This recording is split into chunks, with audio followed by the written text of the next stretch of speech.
one more question. Tony, with everything and all the stuff you deal with, how do you maintain your mental health? I have therapy every Tuesday. Tuesday evening, I have therapy. I do not tell people to do something that I don't do myself. Um, but I also think I kind of just stick to my first principles. Um, I talk to a lot of people, and sometimes people approach me and they're like, "Man, I love what you're doing. Like, this is really positive. I love what you're doing. You really speak up for people. This is something that people need to hear. Ignore the haters." And I appreciate it when people say that, but in my head, I know that like there are people DMing like Chud the Builder the exact same thing.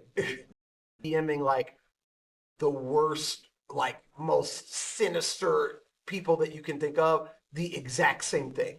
So for me, I care about my community and I listen to what they say. But where I find my balance is off rip, I have a very specific set of tenets and principles that influence what I do.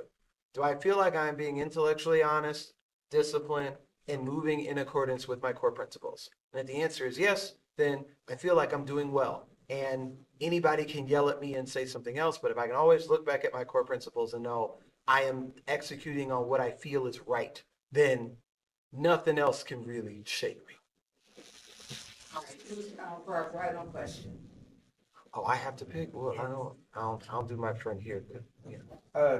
So how do you, what is your approach when trying to help kids when the parents are having a difficult time to connect? Like from your perspective and their perspective, they're too emotionally attached, Yeah. and you coming from this position to help and bring light. But when it comes to young people, I think I do the same thing that I do every other time I don't know what I'm doing. I go talk to a person that knows what they're doing. One of my favorite things, like especially when I'm making my videos, I'm like, it's not about me. The information is the information.